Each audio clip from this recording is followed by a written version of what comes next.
Net ஸ்டார்க்கோடைய மூத்த பையன் rap Stark. Jafri பராத்தியனுக்கும் rap ஸ்டார்க்குக்கும் ஒரே வயசு தான் கிட்டத்தட்ட ஆகும். ஆனால் ராப் ஸ்டார்க் செஞ்ச சம்பவம் எல்லாமே ஒரு தனி வரலாறு. அப்பா நெட் ஸ்டார்க்குடைய காலை வெட்டிடுவாங்க. இந்த சம்பவத்தை கேட்ட ராப் ஸ்டார்க்குக்கு அப்பயே கோவம் வந்திருக்கும். ஆனால் நம்ம எப்பயுமே அவசரத்தில் முடிவு எடுத்துடக்கூடாதுன்னு சொல்லி தான் இருப்பான். அப்பா நெட் ஸ்டார்க்கை கொண்டுட்டாங்கன்னு தெரிஞ்ச உடனே ராப் ஸ்டார்க் ஒரு பெரும் படையை கூட்டிக்கிட்டு போருக்கு போயிருப்பான். இதுக்கு முன்னாடி போர் அனுபவமே இல்லாத ஒரு சின்ன பையனால நம்மளை எதுவுமே பண்ண முடியாதுன்ட்டு லானிஸ்டர் படையும் கிங்ஸ் லேண்டிங் சேர்ந்தவங்களும் நினைச்சிட்டு இருந்தாங்க. லானிஸ்டர் படை இருக்கிற இடத்துக்கே ஆளுங்களை கூட்டிட்டு போய் அந்த லானிஸ்டர் படையோட தளபதியான ஜேமி லானிஸ்டரையே கடத்தி கொண்டுட்டு வந்து. ஜேமி லானிஸ்டரே ஒரு பக்கா மாசான கேரக்டர். அப்படிப்பட்ட ஒரு கேரக்டரையே அடிச்சு இழுத்துட்டு வந்ததெல்லாம் தனி ரகம். Sir Arthur Dayne, sir Barristan, Robert பராத்தின்னு பெரும் போர் வீரர்களை பார்த்த டைவின் லானிஸ்டருக்கு ராப் ஸ்டார்க்கை ஹேண்டில் பண்றது ரொம்ப கஷ்டமா இருந்திருக்கும். இளம் போனாய் ராப் ஸ்டார்க்கை போர்க்களத்துல நம்மளால தோக்கடிக்கவே முடியாதுன்னு தெரிஞ்சுக்கிட்டவங்க பல்வேறு கிங்டத்துடைய ராஜாக்களை ஒன்று சேர்த்துக்கிட்டு துரோகத்து மூலியமா மட்டும்தான் ராப் ஸ்டார்க்கை தோக்கடிச்சாங்க. தப்பு யாரு செஞ்சாலுமே தப்பு தான். எங்க அம்மாவா இருந்தாலும் சரின்னு சொல்லிட்டு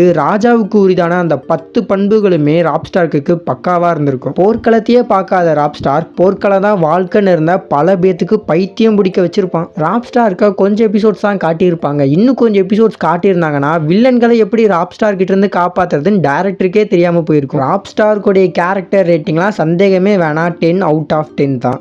செஞ்சுடுவாங்க, அதெல்லாம் கரெக்டாக முடிச்சிடும். அந்த வயசில் நாங்களாம் இருந்த விட ரொம்ப ஷார்ப்பான பையன்.